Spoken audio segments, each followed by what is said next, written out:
Assalamualaikum warahmatullahi wabarakatuh. Selamat malam dan salam sejahtera. Alhamdulillah, bersyukur kepada Allah Subhanahu wa taala kerana pada setiap minggu kita berdating bersama. Pada hari Khamis 9 malam tak ada tempat lain di TV1. Namun temu janji kita bukan sebarang temu janji, bukan sekadar untuk melafazkan I love you, tetapi menambahkan ilmu. Dan apa khabar anda semua? Doa saya mudah-mudahan anda semua dalam keadaan sihat sejahtera. Baik, malam ini kita nak bincang satu tajuk yang sangat menarik tentang janji.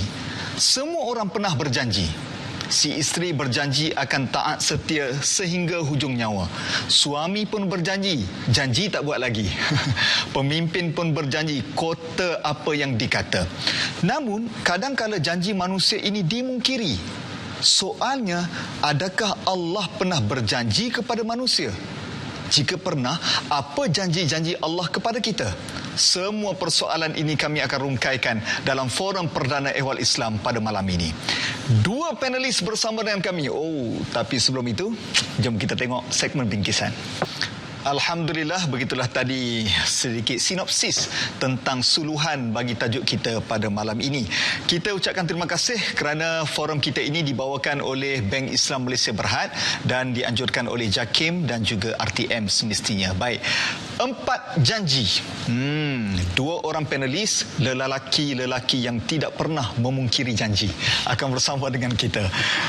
Di sebelah kiri saya iaitu yang berbahagia Profesor Madya Dr. Ustaz Haji Muhammad Farid Ravi bin Abdullah, Timbalan Naib Chancellor, Timbalan Rektor Haliwal Pelajar dan Alumni Kolej Universiti Islam Antarabangsa Selangor. Apa khabar Profesor Madya Doktor?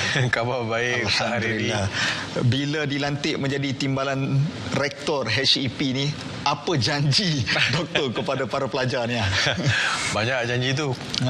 Janji ialah menjaga kebajikan pelajar dan memastikan segala aktiviti pelajar itu dilaksanakan mengikut seperti mana yang telah dijadualkan. Masya Allah, ini semangat baru Timbalan Rektor kita. Saya ucapkan tahniah daripada Forum Perdana Ehwal Islam. Terima kasih Ustaz Hariri. Alhamdulillah. Bergandingan dengan Profesor Madya Dr. Farid Ravi malam ini, iaitu yang berbahagia Dr. Syed Shahrizan bin Syed Muhammad, merupakan Ketua Perdana Mufti di Pejabat Mufti Wilayah Persekutuan Kuala Lumpur ataupun Putrajaya dan Labuannya sekali. Apa khabar Doktor? Alhamdulillah, terima kasih. Alhamdulillah. Ini kali pertama ataupun kali keberapa dah di pentas forum ni? Banyak kali Doktor? Kali pertama di forum perdana. Masya Allah. Kita nantikan janji-janji manis daripada Dr. Syed. InsyaAllah. Baik, Alhamdulillah. Ini kedua-dua panelis kita pada malam ini. Anda juga harus bersama dengan kami. Banyak perkara menarik yang kita akan bincangkan. Jom kita pergi kepada perbincangan kita. Kita nak mulakan dengan orang baru. Bolehkah Dr. Farid? Silakan. Kita kena mula dengan orang baru dulu. Baik, kalau kita faham Dr. Syed bahawa sering kita dengar bahawa para ustaz kita, para alim ulama kita sebut, dia kata Allah tidak pernah memungkiri janjinya. Mungkin sebagai asas mukadimah ini kita nak faham apa maksud Allah tidak pernah memungkiri janjinya kepada manusia. Silakan Doktor. Bismillahirrahmanirrahim. Assalamualaikum warahmatullahi wabarakatuh. Alhamdulillah, wassalatu wassalamu ala Rasulillah wa ala alihi wa sahbihi wa man walah wa man tabi'ahum ila yaumil qiyamah, amma ba'd. Terima kasih kepada Al-Fadhil Ustaz Hariri selaku moderator. Yang berbahagia Al-Fadhil Profesor Madya Dr. Ustaz Haji Farid Ravi, sahabat saya juga. Alhamdulillah, pertama kali kita berganding Ustaz ya. Ya, betul. Biasa berborak-borak di atas di meja kedai mamak ya. Tapi di meja forum perdana pada hari ini. Terima kasih, Alhamdulillah. Berkenaan dengan maksud janji Allah, Allah tidak memungkiri janji. Kalau kita baca doa selepas azan pun, kat ujung pun dia kata innallaha la yukhliful mi'ad. Allah tidak memungkiri janji. Dan kita dengar pun Ustaz kata Allah tidak memungkiri janji, jangan risau. Jadi berkaitan dengan Allah tidak memungkiri janji ini, dia merujuk kepada satu ayat yang dipetik daripada Al-Quran, surah Al-Imran, yang berbunyi Rabbana innaka jami'un nasi liyaumil la raiba fih innaka la tukhliful mi'ad. Yang bermaksud, wahai Tuhan kami, sesungguhnya Engkau yang menghimpunkan manusia di padang mahsyar pada hari yang tidak ada kepada keraguannya tentang kewujudannya, iaitu pada hari kiamat sesungguhnya engkau tidak memungkiri janji. So apa yang dimaksudkan kebangkitan di padang mahsyar nanti, pada hari akhirat nanti, dikaitkan dengan janji Allah Subhanahu wa taala.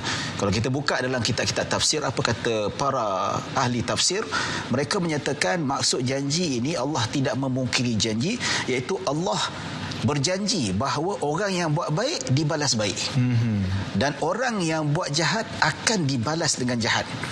Dan Syekh At-Tantawi bekas Syekh Azhar yang mentafsirkan ayat ini, dia kata dalam tafsirnya, dia kata maksud Allah tidak memungkiri janji itu iaitu ini sebagai satu petanda yang tidak boleh disangkal akan berlakunya hari kiamat.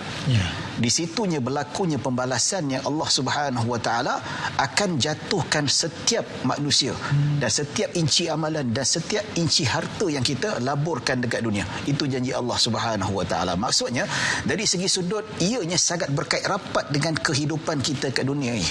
Ya Allah suruh kita beribadah, Allah suruh kita jadi khalifah dekat muka bumi Allah Subhanahu wa taala melalui jalan Allah dan agama Allah, dan rentetan daripada kita melakukan amanah ini ataupun tidak, maka kita akan bertemu dengan janji Allah Subhanahu wa taala. Dan boleh juga kalau kita kata janji Allah Subhanahu wa taala dalam surah Ar-Rum, ya, maksudnya fasbir wa'dallahi haqqun, yang Allah Subhanahu wa taala sebut bersabarlah, sesungguhnya janji Allah itu adalah benar. Maksudnya kita sabar dan yakin dengan ketuhanan Allah, kita sabar dengan ujian Allah Subhanahu wa taala, dan kita sabar dengan apa yang menimpa diri kita, dan kita yakin pada ketentuan Allah dan rezeki Allah. Insya-Allah Allah berjanji Allah akan bantu. Allah akan membantu kita, Allah memberi kita. Jadi ini bertitik tolak dengan gaya kehidupan kita sebagai hamba Allah Subhanahu wa taala, yang mana kita ini hidup di bawah janji-janji Allah Subhanahu wa taala, berpandukan janji Allah Subhanahu wa taala, dan dekat akhirat nanti kita tak perlu tuntut, Allah pasti akan menunaikan janji-janji seperti mana yang disebutkan. Insya-Allah dia akan didetailkan lagi pada persoalan-persoalan yang seterusnya, insya-Allah. Maknanya doktor bahawa janji orang beriman harus percaya kepada janji-janji Allah. Ini adalah bukti kita beriman pada Allah SWT. Dia ada satu ayat Ustaz Hariri, ada 2-3 ayat, di antara 2 ayat yang saya nampak bila rentetan daripada apa yang Ustaz saya sebut tadi, waman aufa bi ahdihi minallah. Okey. Dia ada janji kan? Bila ada janji, Allah berjanji, dia janji kita akan masuk syurga buat baik, orang yang buat jahat akan masuk neraka. Allah itu Tuhan yang pemurah, beri kita rezeki, beri kita hidup, turunkan hujan, tumbuhkan tumbuh-tumbuhan. Jadi ini semua janji Allah, Allah tidak pernah mungkir. Tapi dalam tu Allah kata waman aufa bi ahdihi minallah. Dalam banyak-banyak janji yang Tuhan buat ni, Tuhan bagi tahu kepada manusia bahawa siapakah yang paling tepat dan paling menunaikan janji. Waman aufa bi ahdihi minallah. Siapa yang lebih tuntas dalam melaksanakan janjinya. Saya bila baca talaki Al-Quran, ambil sanad dengan Syekh saya masa kat Jordan, bila sampai dekat ayat ni Syekh menangis. Dia kata la ahad, la ahad, la ahad, dia sebut. Tiada seorang pun mampu menunaikan janji seperti mana penunaian janji daripada Allah Subhanahu wa taala. Kita berjanji, Ustaz Ari ada janji nak belanja saya Musangking sampai sekarang tak dapat. Wallahu alam. Berhenti setakat tu. Jangan panjangkan. Itu saya tuntut boleh. nanti lepas ni kita ajaknya. Tapi betul bila Dr. Farid sebutkan tadi bahawa janji Allah Subhanahu wa taala ini tidak memungkiri. Dan itu yang kita nak bincangkan pada malam ini. Baik, kalau begitu, daripada janji-janji itu Allah Ta'ala sebut di dalam Quran. Janji yang pertama yang kita nak bahaskan adalah daripada surah Ibrahim tentang janji syukur. Allah kata sekiranya kamu bersyukur, aku akan tambah. Ini janji pertama. Mungkin Dr. Farid boleh huraikan apa maksud janji ini, dan adakah kalau sekadar kita kata ya aku bersyukur dan Allah terus tunaikan janji itu, Doktor? Okey, Ustaz Hariri, kalau saya tanya pada Ustaz Hariri pula, dalam banyak-banyak benda kalau saya tanya apa yang Ustaz Hariri paling bersyukur, kalau jawapan betul, jawapan ni akan kait. Bukan Musangking Bukan. Pertama bagi saya lah Islam dan iman. Cantik. Betul ke? Betul. Lega. Ayat daripada surah Ibrahim tadi tu. Wa idh ta'adzana rabbukum la in syakartum la azidannakum wa la in kafartum inna azabi lasyadid. ayat ini yang membawa maksud wa id ta'adzana rabbukum. Ta'adzana ini Ustaz Hariri kalau saya bacakan, dia pengisytiharan. Tuhan beritahu secara terang-terang kepada manusia. Allah dah seal dah bahawa kalau kamu bersyukur, aku akan tambah lagi nikmat tersebut. Kalau kamu kufur, ingat azab aku sangat-sangat pedih. Itu dari sudut literalnya. Literalnya, kita bersyukur kepada Allah. Kalau nak rezeki kita bertambah, kita hendaklah bersyukur. Lalu Allah akan tambahkan rezeki kita. Kalau kita tidak bersyukur, ingat azab Allah sangat pedih. Sebab Allah tak kata kalau kamu tak bersyukur aku tak bagi. Kalau tak bersyukur, Allah tak kata pun Allah tak bagi. You syukur tak syukur you dapat. Okey. Betul tak? Tapi bagi orang yang bersyukur, apa yang dia dapat tu dia guna pada jalan yang Allah suka. Ada orang dapat nikmat Allah, dia guna pada jalan yang Allah tak suka. Jadi bagi mereka yang dapat nikmat Allah, pemberian Allah, bila diguna pada jalan yang Allah tak suka, inna azabi lasyadid. Azab aku cukup berat, cukup keras. Sebab takkan hang pandai makan aja. Takkan kau kecapi semua nikmat yang aku bagi. Tapi bila aku suruh kalian beribadat kepada aku, patuh kepada perintahku, kalian lari. Yang setiap sesuatu. Ustaz Hariri, kita semua yang semayang, tak semayang, puasa, tak puasa, semua dapat hidup udara Allah. Ada pula yang tak beriman tu tiba-tiba tersekat, tak boleh nak hidup udara. Tak ada kan? Ada pula yang tersekat ni, yang tak beriman ni tak dapat tidur. Tak ada kan? Semua yang Tuhan bagi equal, semua dapat. Tapi dalam yang dapat tu, ada di antara mereka yang tahu, ini Tuhan bagi, ini Allah bagi, saya kena berterima kasih. Apa reaksi ataupun tindak balas terima kasih itu? Ialah melalui mematuhi perintah Allah Subhanahu Wa Taala. Kembali balik kepada jawapan yang Ustaz Hariri bagi tadi. Ya. Ustaz Hariri, saya tanya Ustaz Hariri, apakah nikmat paling besar yang Ustaz Hariri nak syukuri? Ustaz Hariri kata, nikmat iman dan Islam Ustaz. Nikmat iman dan Islam. Betul. Maksudnya, kalau kita lihat kepada gugusan ayat daripada surah Ibrahim ini, kita tengok Nabi Ibrahim ni siapa? Okey. Abul Anbiya. Nabi Ibrahim adalah Nabi yang digelar sebagai Abul Anbiya. Nabi Ibrahim adalah Nabi yang bertanggungjawab untuk menyucikan kota Mekah. Liyutahhira baitiya lit-taifina wal-akifina war-ruk'i sujud. Kerja Nabi Ibrahim alaihissalam adalah kembalikan manusia kepada Allah Subhanahu Wa Taala. Bila manusia pergi Mekah, manusia tahu situlah tempat untuk menyucikan diri mereka dan kenal siapa Tuhan mereka. Betul kan? Jadi itu dari sudut sosok Nabi Ibrahim alaihissalam. Allah Taala beritahu, wa ma kana Ibrahimu yahudiyan wala nasraniyan walakin kana hanifan musliman. Nabi Ibrahim tu bukan Yahudi, sebab golongan Yahudi kata Nabi Ibrahim ni kami yang punya. Tak, Allah kata Nabi Ibrahim ni bukan you all punya lah. Nasrani kata tak, Nabi Ibrahim ni kita orang punya. Allah beritahu tak, bukan Nasrani punya. Nabi Ibrahim ni dia beragama Islam, mengikut ajaran yang telah diperintahkan oleh Allah Subhanahu Wa Taala. Jadi syukur. Syukur yang paling besar sekali, wahai ibu ayah, para penonton yang saya kasih sekalian, ialah syukur terhadap iman dan Islam. Sebab bila sebut ayat ini dan surah Ibrahim, kita lihat Nabi Ibrahim adalah Nabi yang berusaha siang, petang, pagi, malam suruh kita beriman kepada Allah. Jadi syukur yang paling besar yang perlu kita zahirkan adalah syukur kita bukan di kalangan orang yang menyembah selain Allah Subhanahu Wa Taala. Sebab itu, kembali balik apa yang disebut oleh Imam Ghazali rahimahullah. Imam Al-Ghazali sebut, syukur ialah menggunakan nikmat Allah pada jalan yang Allah suka. Allah bagi saya mata, gunakan nikmat pada jalan yang Allah suka. Allah beri saya telinga, Allah beri saya mulut, Allah beri saya panca indera. Semua itu hendaklah saya tundukkan supaya buat benda yang Allah suka. Bila ada benda yang kita buat Allah tak suka, Allah dah bagi saya nikmat, sebab itu Allah bagi kan, macam-macam bagi. Allah tengok apa kau buat. Tengok apa kau buat. Kalau betul jalan gunanya, maka tanda syukur itu sudah ada. Maka bertambah-tambahlah nikmat, syukur tu bertambah. Ustaz hari satu je sebelum habis, syukur nikmat Allah yang Allah kata ditambahkan itu bukan tambah kuantiti, tapi tambah kualiti. Masya Allah, ini satu huraian yang sangat-sangat baik kita fahami bahawa bagaimana pemurahnya Allah Subhanahu Wa Taala beri kepada kita nikmat, dan sekarang pulang kepada kita bagaimana kita nak mensyukuri nikmat Allah Subhanahu Wa Taala. Saya nampak Dr. Said macam nak menambah, tapi sabar dulu kerana kita nak berhenti rehat. Sebelum kita berhenti rehat, ada 3 lagi janji Allah di dalam Quran. Nak tahu apa janji itu? Nak tahu? Tapi kena janji dulu. Janji jangan tukar siaran. Kita kembali selepas ini.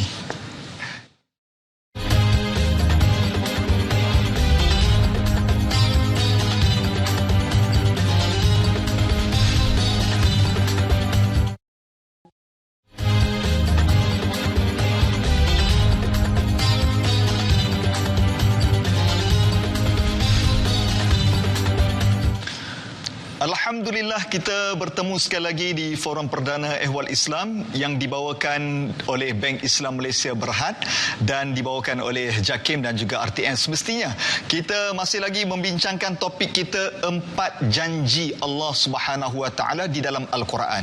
Satu janji telah kita bahaskan tentang apabila kita bersyukur, Allah Taala akan tambah nikmat syukur. Jom kita lihat janji yang kedua di dalam Al-Quran. Saya nak majukan soalan ini kepada Dr. Syed Shahrizana.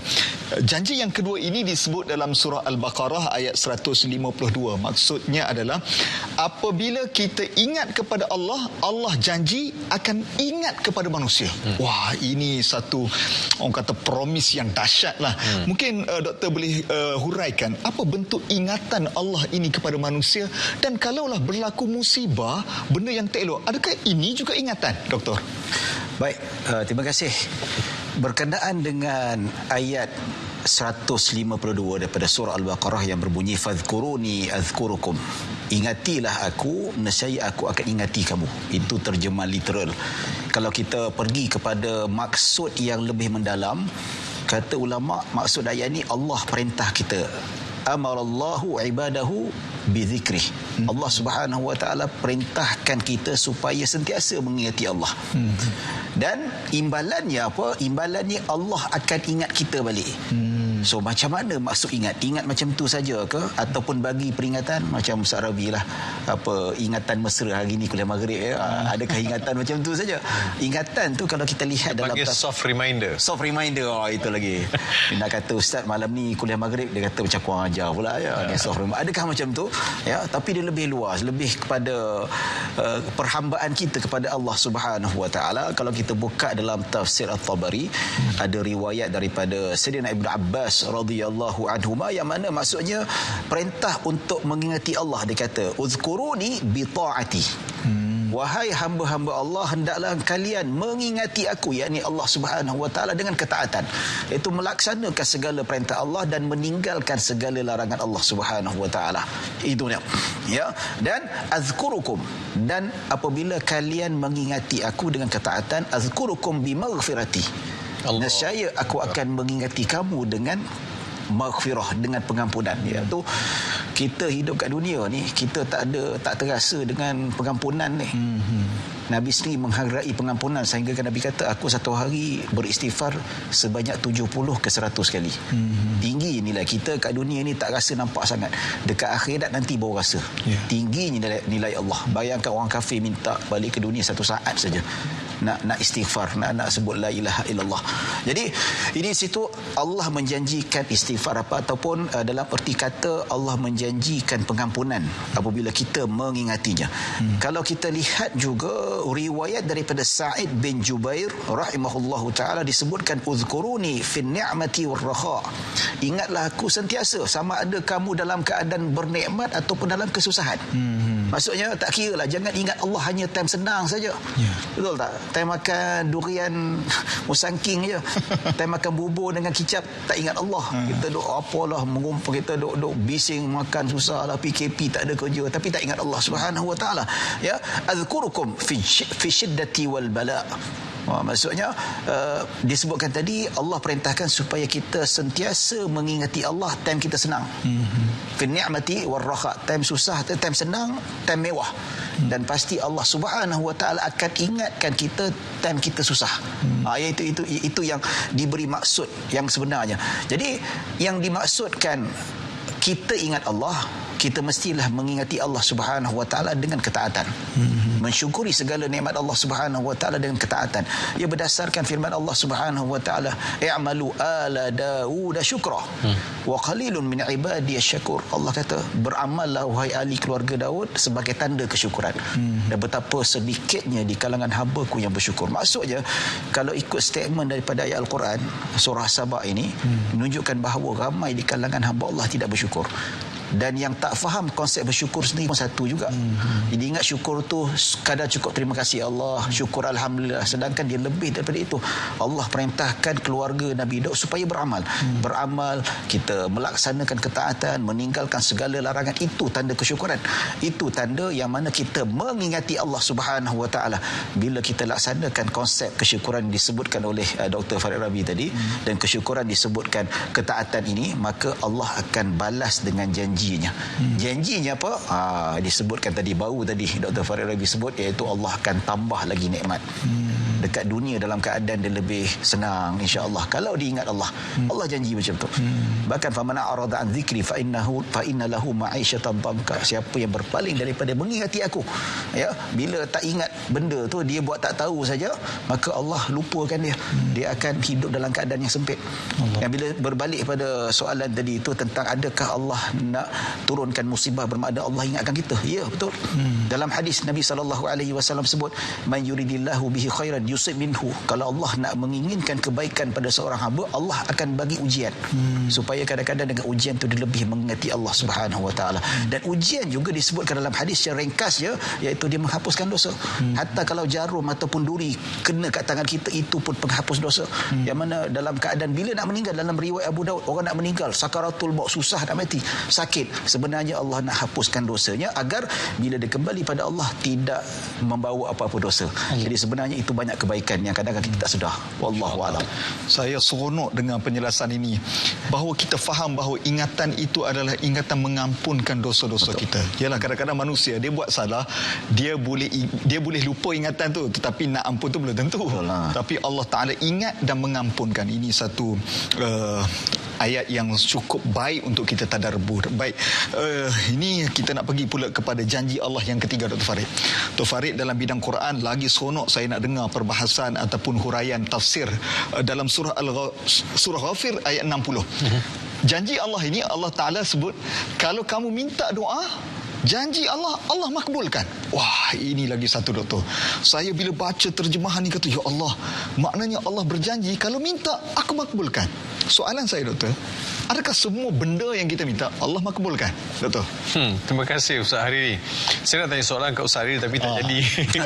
Saya saja panjangkan soalan supaya tak ada ruang doktor nak tanya saya.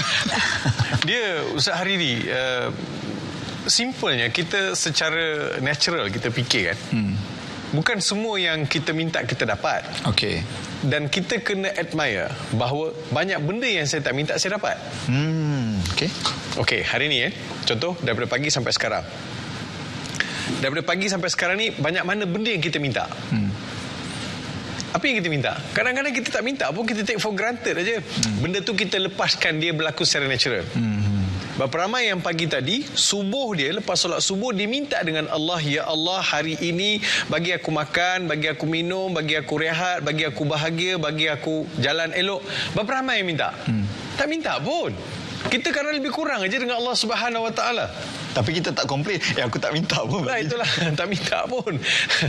Kadang kita nampak kan, punyalah pengasih dan penyayangnya Allah Subhanahu Wa Taala. Banyak benda saya minta Allah bagi without I'm asking for it. Allah bagi saya.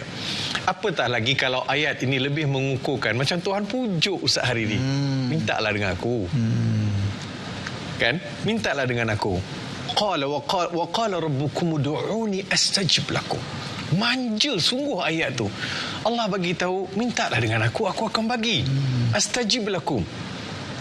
Kamu jangan jadi seperti innalladzina yastakbiruna an ibadati sayudkhiluna jahannama dakhirin. Jangan jadi seperti orang yang bongkak, besar diri, rasa dia dah hebat, dia dah ada segala-galanya. Dia tak perlu dah Allah. An ibadati sayadkhuluna jahannama dakhirin. Hujungnya dia akan masuk neraka dalam keadaan yang terhina. Ustaz hari ini nampak tak? Ud'uni ibadati. Ud'uni ibadati, kan? Kalau Allah sebut wa qala rabbukum ud'uni astajib lakum innal ladzina yastakbiruna an ibadati. Jadi doa itu sendiri adalah ibadat. Sebab Allah kata doa ibadati.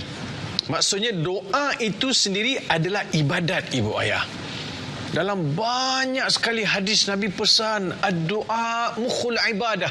Doa itu adalah intipati bagi ibadat kita. Ad-doa silahul mu'min. Doa itu adalah senjata orang Islam.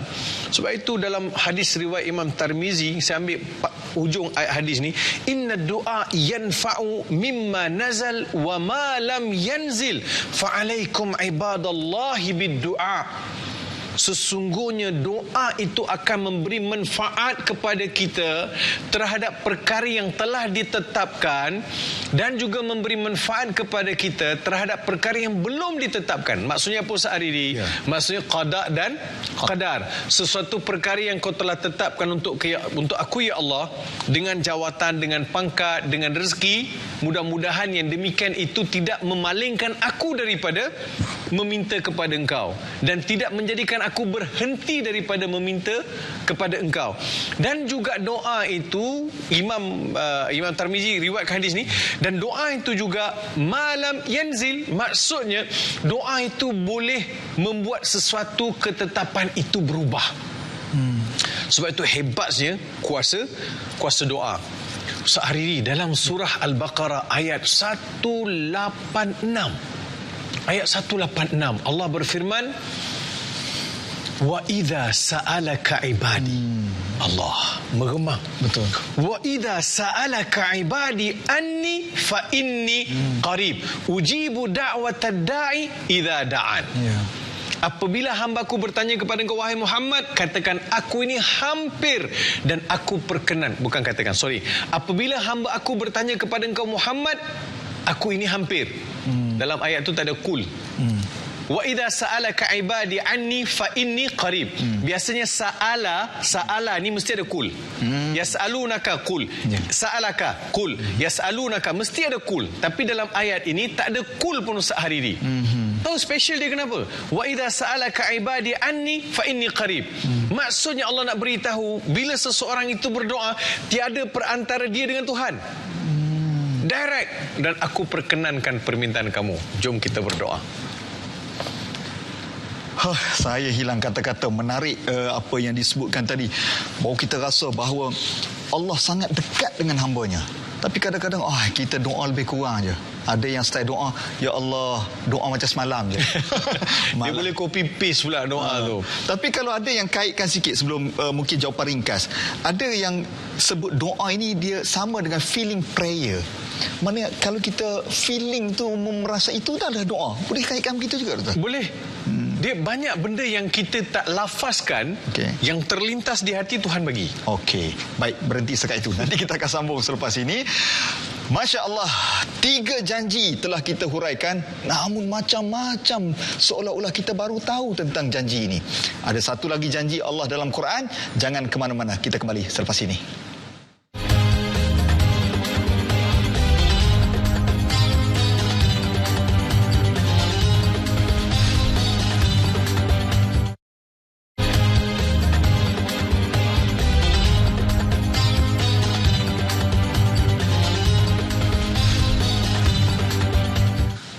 Alhamdulillah, bertemu sekali lagi.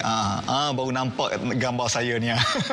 Kita bertemu dalam forum perdana ehwal Islam dibawakan oleh Bank Islam Malaysia Berhad, JAKIM dan juga RTM semestinya. Macam mana? Masih lagi bertenaga? Alhamdulillah. Kalau rasa macam ngantuk sikit, cepat-cepat pergi buat kopi, segarkan untuk kita teruskan perbincangan kita pada malam ini. Baik. Kita juga telah merakamkan satu soalan daripada penonton peminat setia forum perdana. Jom kita tengok apa soalan yang nak disampaikan. Assalamualaikum warahmatullahi wabarakatuh. Saya Abdul Rahim Muhammad daripada Shah Alam Selangor. Dan soalan saya adalah begini. Allah berjanji tidak seperti manusia. Mesti Allah tepati. So, bagaimana nak tahu Allah sudah mengotakan janjinya atas permintaan dan taubat seorang manusia? Saya minta ahli panel untuk huraikan. Terima kasih. Baik. Soalan ini dia kaitan dengan janji keempat tentang dalam surah Al-Anfal ayat 33, tidaklah Allah mengazabkan mereka selama mereka meminta ampun pada Allah. Maknanya, faham kita, kalau kita minta ampun, Allah berjanji akan ampunkan. Mungkin doktor boleh huraikan dan kaitkan dengan soalan yang telah disampaikan tadi. Silakan. Baik, tentang pengampunan dosa ni, sudah tentulah kita tak boleh nak sangsi dengan janji Allah. Dan kita kena sentiasa sangka baik pada Allah Subhanahu Wa Taala. Kalau kita risau ni, kita ni besar sangat dosa, kita ni hina di hadapan Allah, itu biasa. Tapi kalau kita ragu-ragu Allah ampun ke tidak, itu satu benda yang tak bagus. Dalam hadis pun suruh sangka baik, ana inda dhanni abdi bi.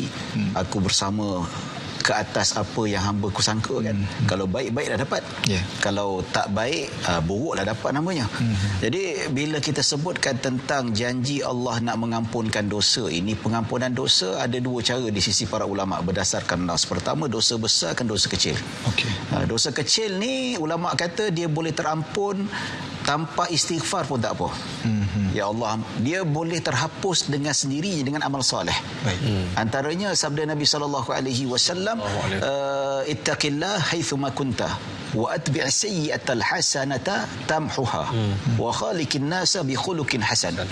Nabi kata, bertakwalah kepada Allah di mana saja kamu berada. Dan kalau ada buat dosa, ikuti dosa itu dengan amal soleh. Kalau kita rasa buat kecil, kita buat dosa kecil, duk tengok perempuan seksi apa kan, duk tenung macam tu, ya, Allah mak rasa berdosa. Okey, kita derma, kita sedekah, solat 2 rakaat, istighfar ataupun zikir, ya, tanpa kita istighfar pun dia akan automatik dia menghapuskan dosa. Tapi kalau yang jenis kedua ni dosa besar. Dosa besar tidak akan terhapus dengan amal-amal soleh. Bahkan dosa-dosa besar ni penghalang amalan kita diterima oleh Allah Subhanahu Wa Taala. Ibadah sah tetapi pahalanya tak ada, Allah tak terima. Itu bahana je lah. Jadi macam mana kita nak dapatkan pengampunan dosa besar? Maka kita menyeru, kita seru diri kita taubat nasuha, taubat yang betul-betul kita minta pengampunan daripada Allah Subhanahu Wa Taala. Kemudian ada rasa insaf dalam hati. Dan ketiga, kita berjanji tidak akan kembali kepada perbuatan dosa besar tu lagi. Jadi kalau mencukupi cara-cara yang dilakukan sebegini, maka insya-Allah dengan rasa sangka baik, tanpa ragu-ragu, inilah janji Allah. Kita pasti Allah, walaupun bak kata orang waliyadzubillah, minum satu gilin arak macam mana sekalipun, Allah tetap ampunkan dosa aku. Berapa kali pun aku ulang balik, aku minta ampun, Allah pasti akan ampun. Tapi jangan pula bila kita kata, kalau 1000 kali pun Allah ampun, jangan pula ada ulang. Jadi kali ke 120 minum, nak bertaubat tak sempat, meninggal dunia. Kan bahana besar namanya tu. Jadi perlu mendapat taubat, betul-betul mendapat, kata orang tu, dia ini adalah mencapai tahap keimanan yang tinggi. Yang mana tanda-tanda seseorang itu diampunkan dosanya disebutkan dalam hadis Nabi SAW. Hadis yang diriwayatkan oleh Imam Muslim, Bukhari dan Muslim. Nabi SAW bersabda, albirru husnul khuluqi. Kebaikan itu adalah berakhlak baik. Ya, wal ithmu ma haka fi sadri. Maksudnya dosa yang kamu lakukan itu menyebabkan hati kamu tak tenang. Wa karihta ayyat tali' alaihi nas, dan kamu benci setiap dosa yang kamu lakukan itu menyebabkan kamu benci, kamu tak suka orang tengok perbuatan kamu. Kalau dulu kita melakukan dosa besar, terang-terangan masuk dalam Instagram, masuk joget-joget dalam Instagram, dalam Facebook dan sebagainya tanpa rasa malu. Tapi bila kita bertaubat, mahaka fi sadri, dia buat dosa tu, Allah tak sedap lah, aku tak nak tunjuk, aku tak nak kasih orang tengok. Dan kalau orang tak tengok, bila dia buat ada rasa ihsan, Allah tengok perbuatan aku ni tak bagus, aku rasa tak tenang.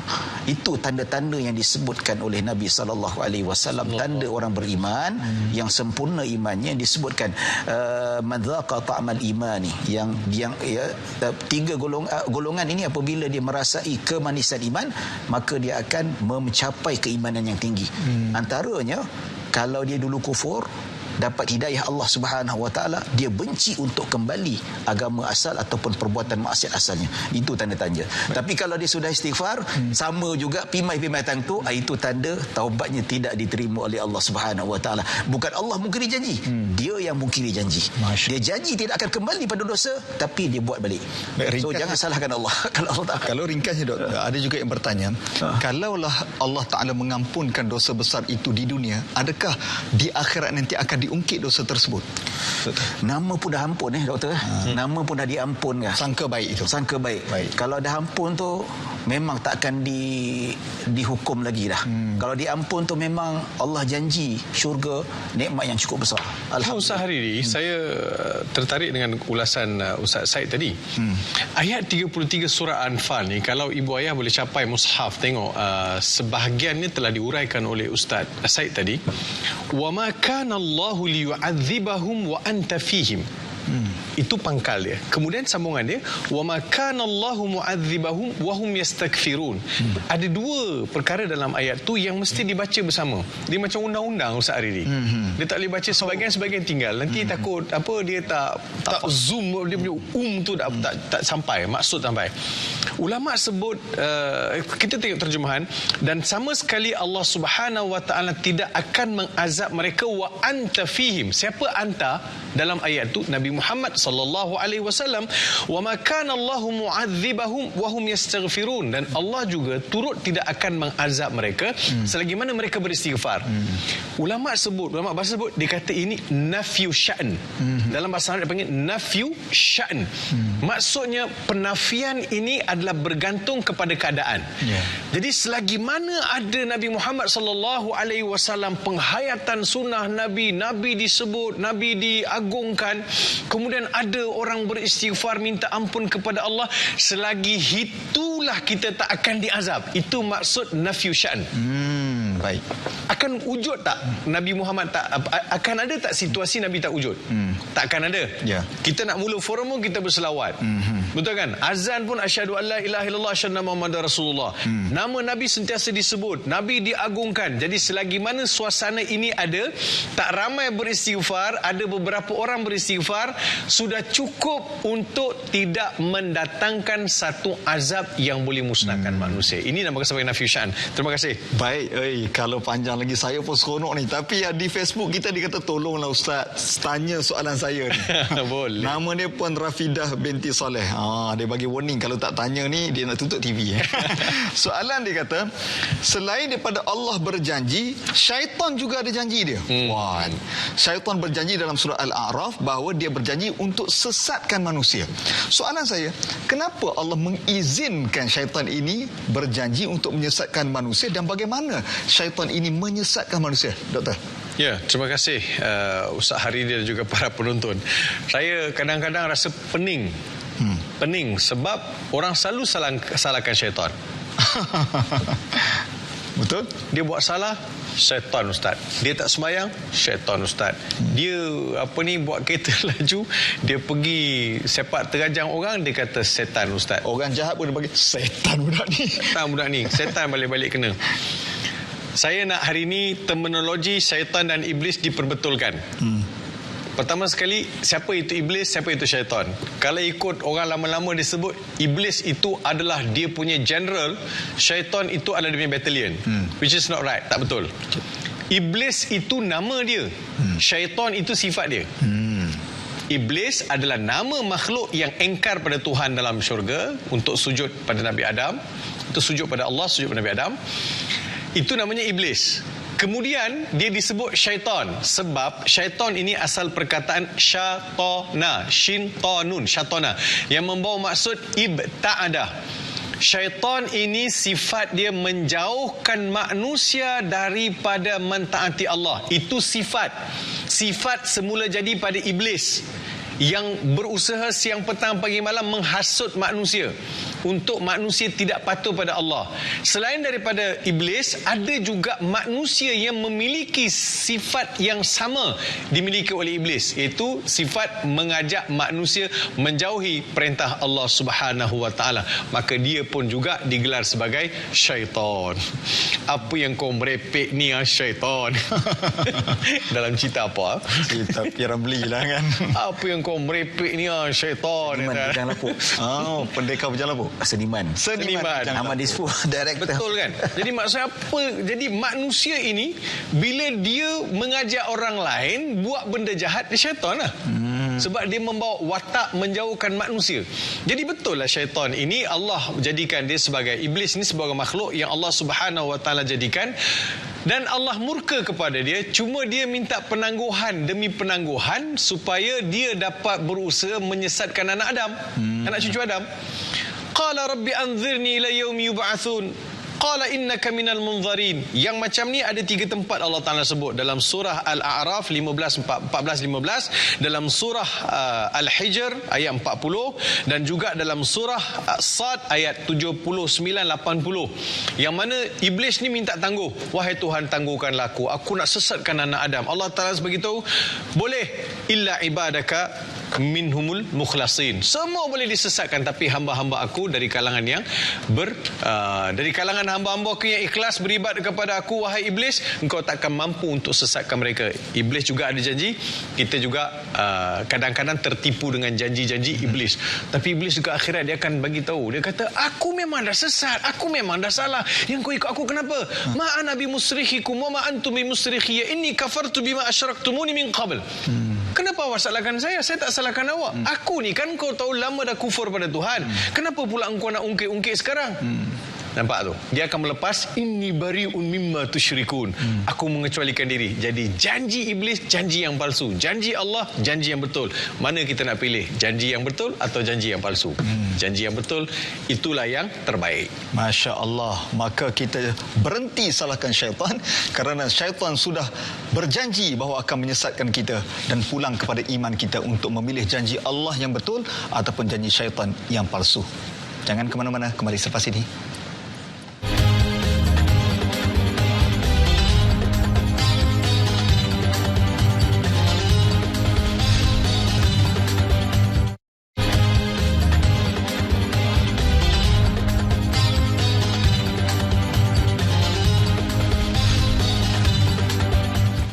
Alhamdulillah, bertemu semula di Forum Perdana Ehwal Islam. Bank Islam bawakan pada anda forum pada malam ini, JAKIM dan juga RTM. Seperti tidak mahu melabuhkan forum pada malam ini, banyak perkara baru dan ilmu baru dan juga muhasabah yang kita dapat pada malam ini. Namun apakan daya, janji 1 jam bersama dengan TV1 tetap kita kena patuhi. Dr. Syed Rizan, mulakan dahulu kesimpulannya, silakan. Baik, kesimpulannya, terima kasih Ustaz Hariri.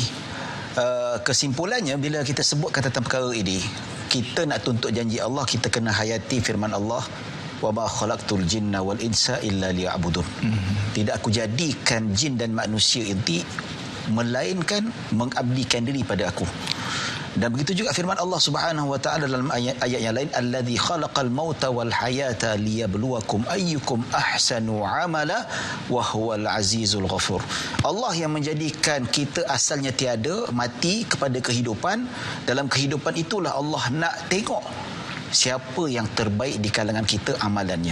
So sebelum kita nak tuntut janji Allah, kita kena hayati 2 ayat ini. Apakah falsafah hidup dekat dunia ni? Falsafah ataupun tujuan kita hidup kat dunia ini menjadi khalifah Allah dengan mengabdikan diri pada Allah Subhanahu wa taala. Kalau kita memenuhi tuntutan itu, barulah Allah tunaikan janji dia. Jadi apakah ta'abbud ataupun ibadah yang dimaksudkan oleh Allah Subhanahu wa taala? Kata Al-Imam Al-Habib Abdullah bin Alwi Al-Haddad, dia kata yang dimaksudkan ibadah, ketakwaan, mengabdikan diri pada Allah Subhanahu wa taala 3 saja. Pertama, buat yang wajib, kedua, tinggalkan yang haram, dan yang ketiga, lakukan dengan penuh ketakziman dan ikhlas pada Allah. Kita fulfill 3 perkara ni, alhamdulillah, insya-Allah itu namanya ta'abbud dan ibadah pada Allah dan takwa. Dan insya-Allah Allah akan beri janjinya kepada kita di dunia, begitu juga dekat akhirat. Wallahu a'lam.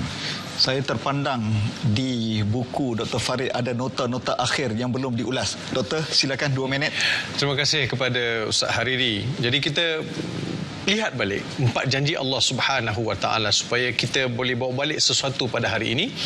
Pertama sekali, syukur menjadi tunjang. Tunjang keimanan sebagai seorang Muslim mesti ada syukur.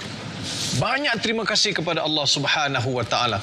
Sebab itu Ustaz Hariri dan juga para penonton, secara compulsory, secara saya dimestikan membaca lafaz Alhamdulillah dalam setiap rakaat solat saya. 17 kali saya melafazkan rasa syukur kepada Allah Subhanahu Wa Taala yang merangkumi segenap segi nikmat yang Allah beri pada saya. Kalau Ustaz Hariri tuangkan air untuk saya sebentar tadi, saya kata syukran, terima kasih. Saya hanya terima kasih kerana Ustaz Hariri tuangkan air. Saya belum berterima kasih pada Tuhan yang turunkan hujan. Saya belum berterima kasih pada Tuhan takungkan air. Saya belum berterima kasih kepada manusia yang diberi cerik pandai untuk filter air itu, untuk tapis air dan packaging air sampai pada saya. Tapi dengan lafaz Alhamdulillah Ustaz Hariri, saya telah berterima kasih kepada segenap segi nikmat air tadi. Satu, jadi jangan tinggalkan bersyukur kepada Allah Subhanahu Wa Taala. Kedua, ingatlah Allah banyak-banyak. Kalau kita nak Allah ingat. Kalau orang lain ingat kita suka, aku teringat engkau lah. Ya ke? Ya Allah, insan kerdil macam aku ni pun kau ingat ya. Tapi ini Allah kata aku ingat engkau. Takkan kita tak mau ingat Allah, Allah takkan lupa kita. Yang ketiga, doa jangan putus-putus. Kita tahu doa itu adalah senjata yang kita paling bagus. Sama ada terlafaz atau tidak terlafaz. Nak cakap dalam bahasa Arab boleh, nak baca hadis-hadis Nabi dan doa pun boleh, ataupun doa dalam bahasa yang senang-senang pun boleh. Bermanja-manjalah dengan Tuhan, pujuk-pujuklah bahasa yang indah-indah, dan berbisik-bisiklah dengan Allah Subhanahu Wa Taala. Yang keempat, banyakkan istighfar. Mudah-mudahan janji Allah kita akan dapat, dan yang pastinya Allah tidak pernah memungkiri janji. Masya Allah, Alhamdulillah, begitulah tadi sempurnanya sudah forum kita pada malam ini. Ucapan terima kasih saya kepada Dr. Syed Syahrizan dan juga Profesor Madya Dr. Farid Ravi atas kupasan yang telah disampaikan. Namun begitu, para hadirin sekalian, jom kita tengok nota kaki yang telah kami sediakan.